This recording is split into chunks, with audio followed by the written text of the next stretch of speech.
With a trembling voice, my wife said, "I won't let you see Amelia. If we're getting a divorce, you will never see Amelia again." It's been 22 years since Evelyn and I divorced. Amelia is 24 this year. Your daughter. She's getting married. What?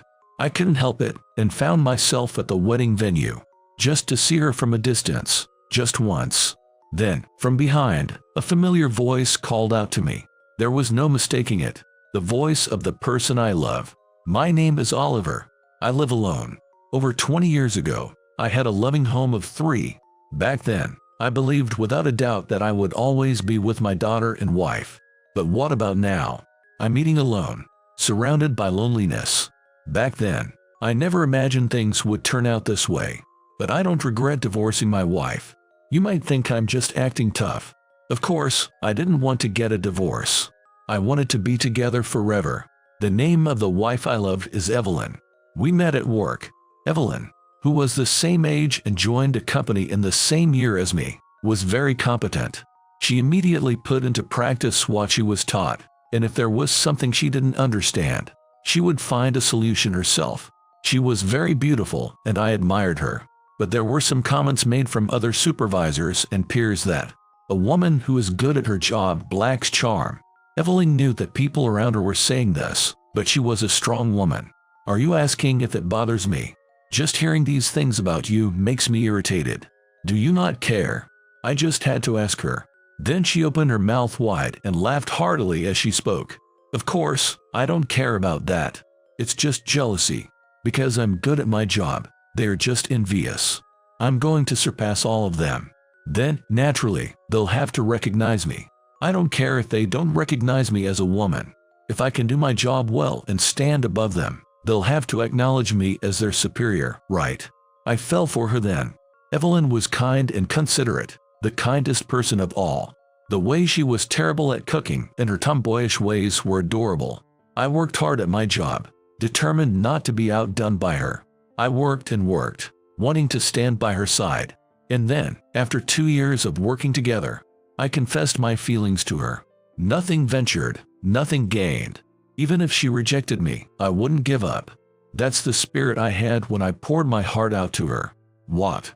You're serious about liking me? A woman who's always buried in work. I can cook better than you, and I'm bad at tidying up. Are you okay with that? Her face was slightly different from usual, a bit bashful. Different from her usual hearty smile. She blushed and made a very cute face. And then, we started dating that day and got married 3 years later. Married life was very fun.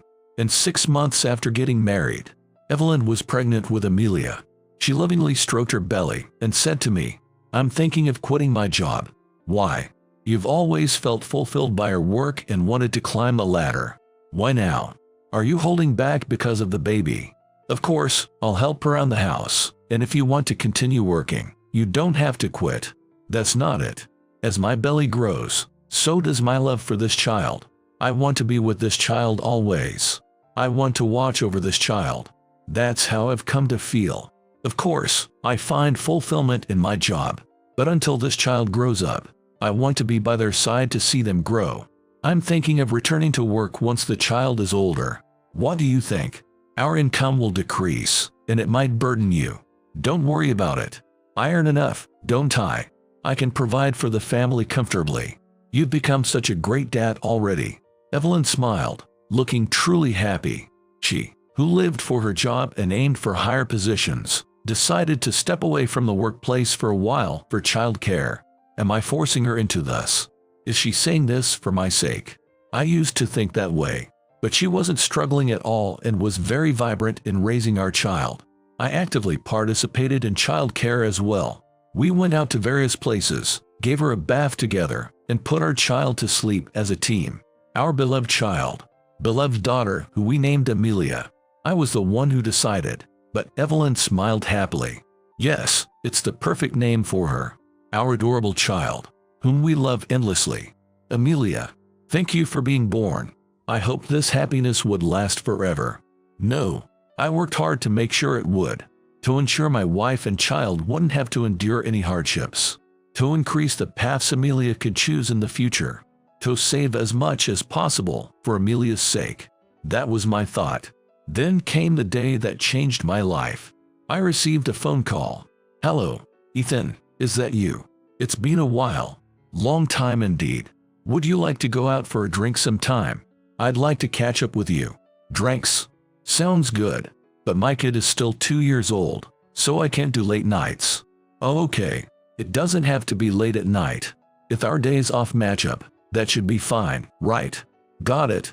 I'll send you the schedule later. The person on the phone was Ethan. Ethan and I have been friends since high school. Ethan was a bit of a troublemaker back then, often getting scolded by teachers. It's been a while since I heard from Ethan. I was excited. And on the day of the meetup, Ethan, who hadn't changed much since high school, was there. "It's been a while. You haven't changed much, huh? Is that in a good way or a bad way? You look a bit older, don't you think? Calling me aged, that's rude. We've both gotten older, so it's natural we've changed, right?" "True that. Actually, I'm getting married soon." "What? Really? Congratulations." "Thanks. She's very kind and beautiful, way out of my league. Honestly, I never thought I'd get married, but I want to make her happy." "That's great. Really happy for you. My daughter just turned 2, and she's so adorable. Family is a wonderful thing, huh?" "Nah, it is. So, what's up?" Ethan seemed hesitant, fidgeting awkwardly. I was curious, but he never continued, and we ended up drinking a lot. I let myself loose, sharing drinks with an old friend. As the drinks flowed, Ethan asked me something. "Would you be my guarantor? I've got a situation and you're the only one I can ask." "Guarantor? What kind of guarantor are you talking about?" "Actually, I'm thinking of buying a house. I need you to be the co-signer." "Can someone other than family be a co-signer?" "And why me? I don't have parents, you know. So, I don't have anyone to ask. I'm an only child, no siblings, and even my relatives have turned me down. Normally, family or relatives become guarantors, but the real estate agent is an acquaintance of mine. So, it's okay if a friend does it. Of course, I will make the payments. It's a house I'm buying for my family. There's no way I'd run away." "I get that, but..." Ethan lost his parents when he was young and was taken in by relatives. But I knew he didn't have the best treatment there and had struggled. Now, Ethan was getting married and starting a family. I understood his desire to build a house, and I knew he had no family to rely on. At that time, I was still young, feeling unable to refuse a friend's request and happy to be relied upon in such times. I never thought Ethan would run away.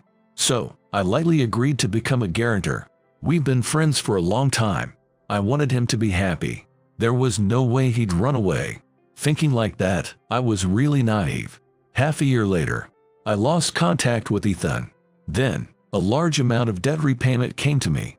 The house payment was a complete lie. No matter how much I called Ethan, I couldn't reach him, and nobody was living at the address he had given. Where had Ethan gone? Was the marriage a lie too? Such thoughts crossed my mind, but by the time I realized it, it was too late. I had no choice but to make the payments. But I couldn't let my wife, Evelyn, find out. Not because she'd be mad.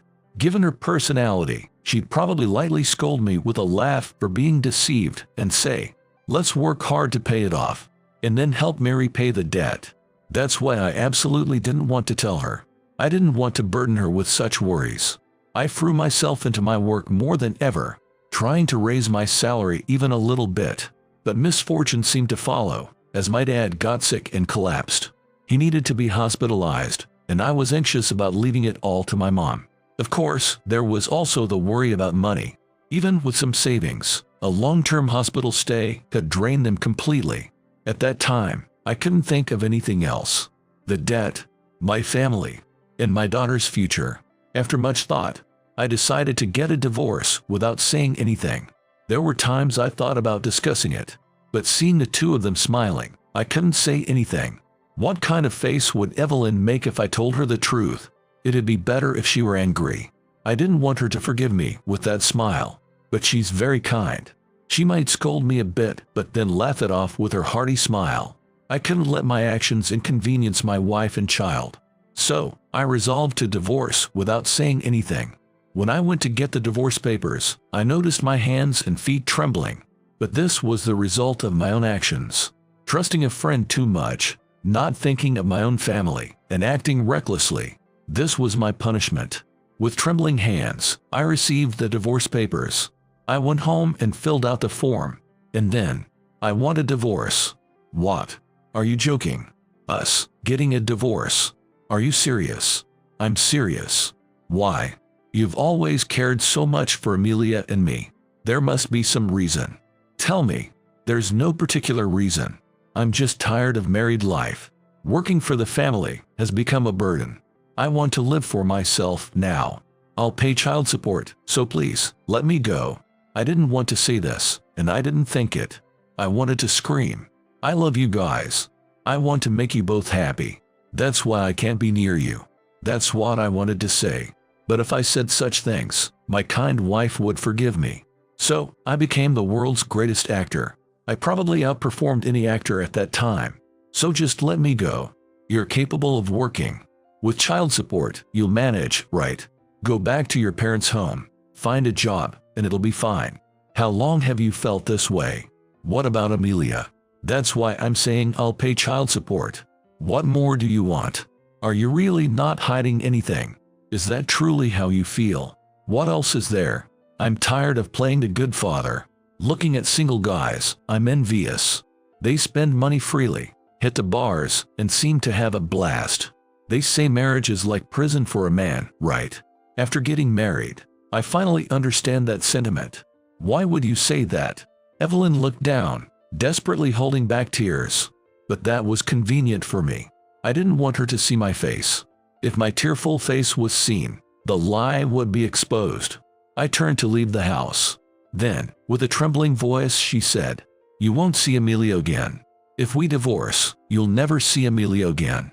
Are you okay with that?" Of course. I'll come later for the divorce papers. I had anticipated this response. It was a selfish reason to divorce, knowing full well the possibility of never seeing them again. Days later, I filed the divorce papers at the county court. After that, I threw myself into work, striving to pay off the debt and child support. To forget about Evelyn and Amelia, I devoted myself to caring for my father. Though my mother said it wasn't necessary, if I didn't do that, my heart would break. If I didn't keep busy, I felt like I would break down. So consumed by frustration that I might lash out, I simply informed my parents about the divorce. Perhaps sensing something was amiss, they asked no further. Thanks to Evelyn's arrangements, my parents could see Amelia. The only one who couldn't was me. But that was fine. It was for the best. If I had seen Amelia, I would surely have hugged her and told her the truth. Even now, I remember that moment. Leaving the house with a cold shoulder. Amelia was just 2 years old, probably not understanding what was happening. She smiled at me as usual, waving her hand as I left the house. Since then, I haven't seen her at all. Days consumed by work. Somehow, I managed to pay off the debt. But aside from that, a lot more money was needed. So that someday, when Amelia gets married, I could give her a financial gift. Working and working and working. Of course, there was no time for hanging out with friends or dating. My only goal was to save money, to someday give it to Amelia. Looking back, I think I was hoping that I might get to see her when I gave her the money. It's been 22 years since Evelyn and I divorced. Amelia is 24 years old this year. Surely, she must have become a beautiful woman. Being Evelyn's daughter, it's only natural. I wonder if she'll get married someday. That's what I've been thinking about. The money I decided to give her when she got married. But I have no way to know if she's married. I walk home from work with heavy steps. Then, I received a call. The caller was my friend, James. "Hello. What's up?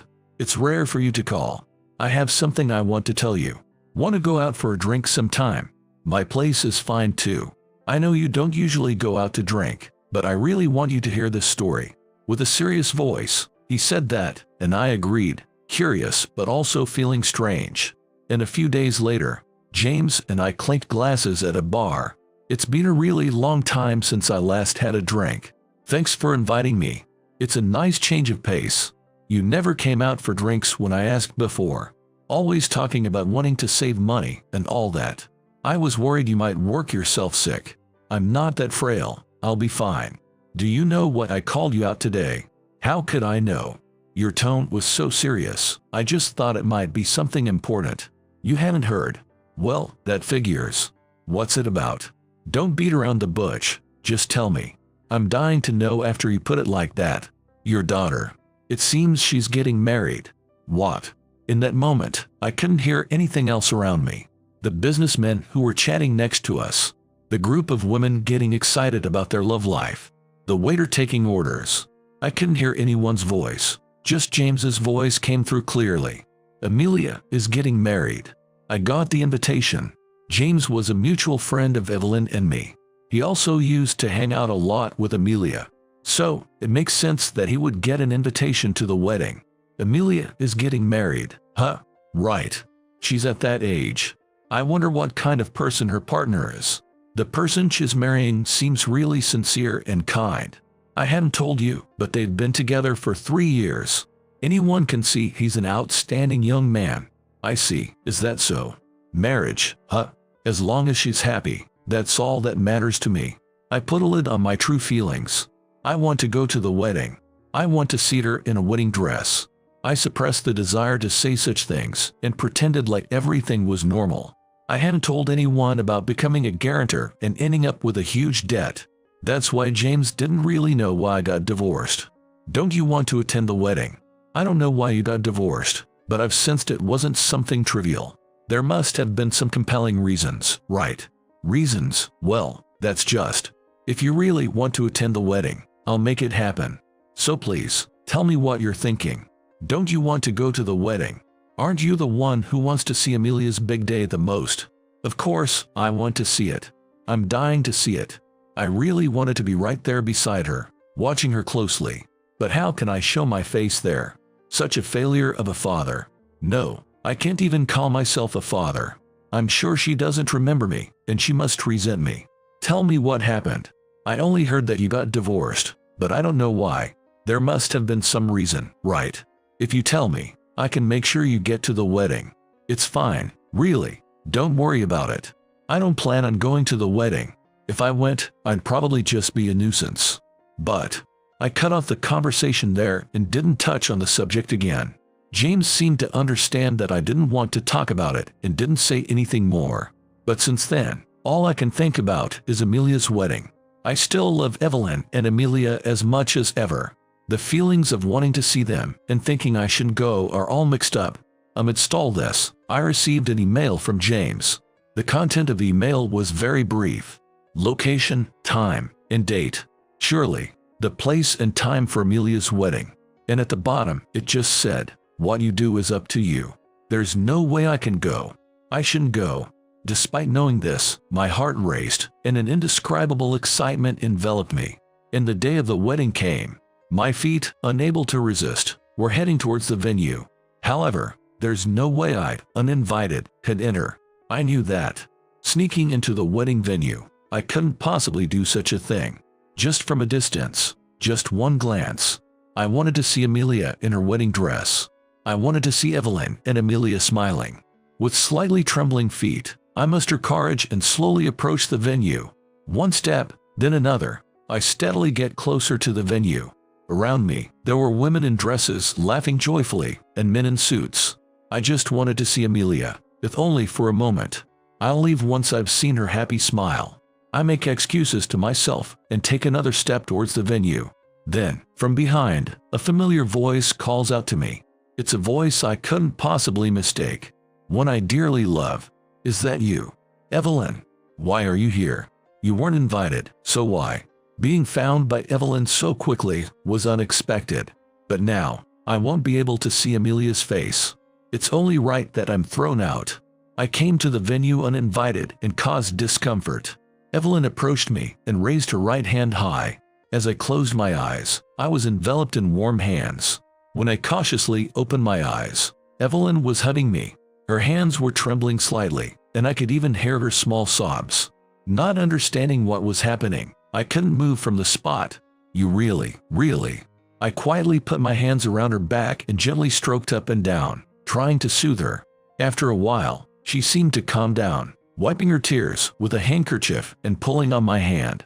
Hey, Where do you think you're going? I can enter the venue, can I? I just wanted to catch a glimpse, that's all. It was selfish of me, I'm sorry. Just follow me, we're going in. Amelia. Evelyn knocks on the door and speaks through it. Is Amelia on the other side of this door? I'm sweating nervously, my heart pounding, wanting to run away immediately. Mom. What's up? You can come in, it's okay. The moment I hear Amelia's voice, the urge to flee disappears, and I'm reminded of the past. Evelyn's hearty smile and Amelia's gentle smile. After looking at me, Evelyn quietly turns the doorknob and opens the door. There stands Amelia, dressed in a very beautiful wedding gown. You look beautiful, so very beautiful. Dad. Tears flow from my eyes unconsciously, and Amelia looks at me, surprised. A reunion after 22 years. Yet, Amelia's immediately calls me Dad. I'm overwhelmed with joy at this fact. So happy to see her. Tears flowed endlessly. Dad. You are my dad, right? I've missed you. I've always wanted to see you. Amelia, with tears in her eyes, quietly came to me and gently held my hand. I wrapped her hand with both of mine, gently squeezing back. Can you please not make the star of today cry anymore? It defeats the purpose of putting on makeup if it's just going to be washed away by tears. While you say that, you are crying too, Mom. It's okay for me. I'm not the star. You, on the other hand, shouldn't cry anymore. We'll have time to talk later. Go finish your preparations.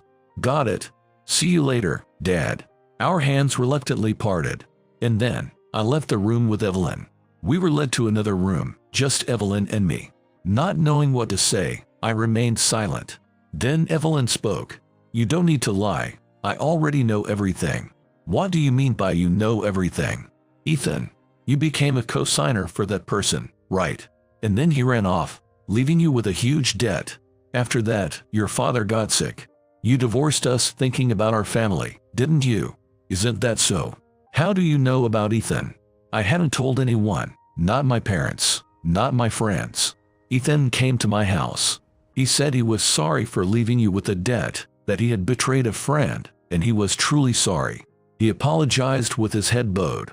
Then he told me the truth. 3 years after you and I divorced.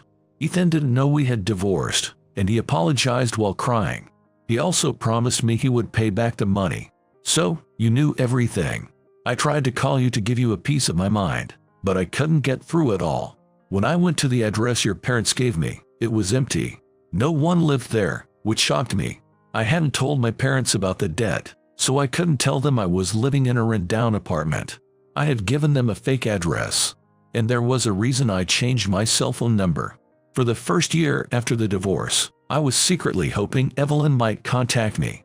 Every time an email or phone call came in, I would hope it was from her, only to be disappointed when I saw the screen. I got tired of feeling that way every day. So, to start everything anew, I canceled my cell service and got a new number. That's what Evelyn had no way to contact me. I wanted to ask your parents for your new contact, but I was afraid.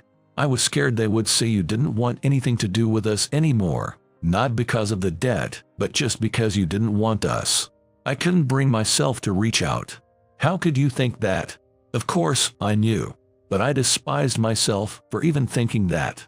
Despite knowing you cared about us, I wondered if maybe you were cheating. I was disappointed in myself for doubting. So, that was it. I always hoped to see you again. Thank you for coming to our wedding. But now, I'm satisfied. Thank you. I'm going to go.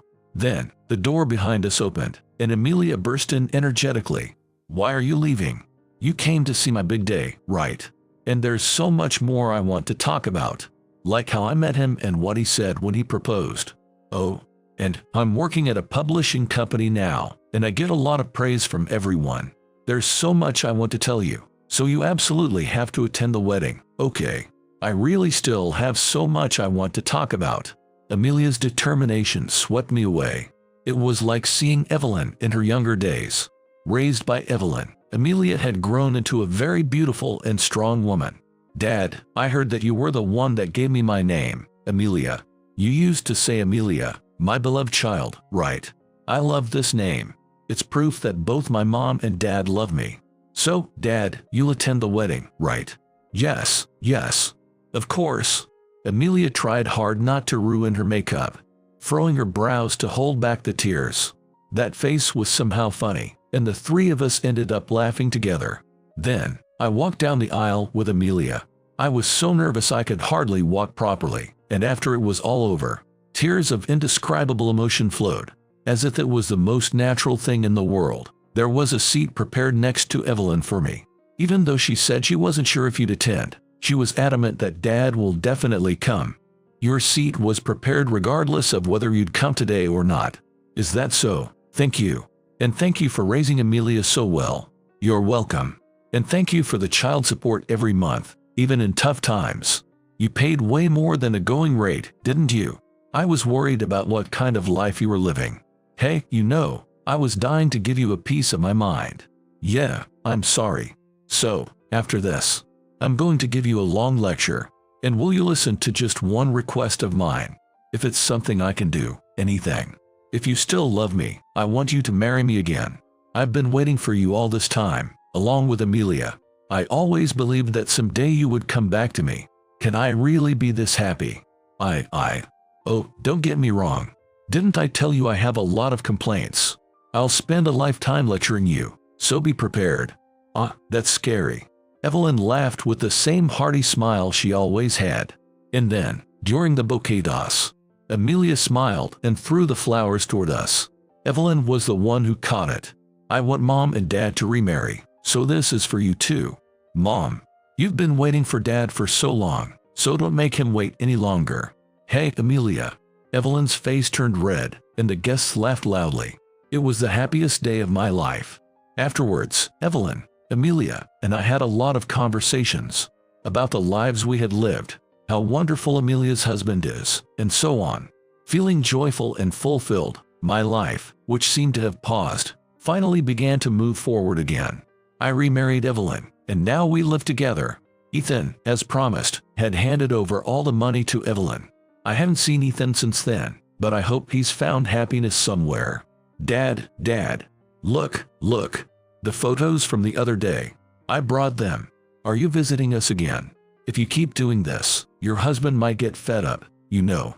Don't be so mean just because I'm intruding on your time together. My husband gets really happy when I say I'm going to see Dad. Is that so? Well then, show me the photos. We shared countless moments together, trying to make up for the time we were apart. These two, who had waited for me, I decided to live the rest of my life for them, for their happiness, for their smiles. That's what I'll prioritize in my actions. Just seeing their carefree smiles fills my heart with contentment. Enough now. Go home and take care of your house. Mom is trying to monopolize Dad. That's not fair. I'll protect this happiness forever. My beloved family. I've received so much love from them. So, I hope to give back even a little bit of that love to the two of them.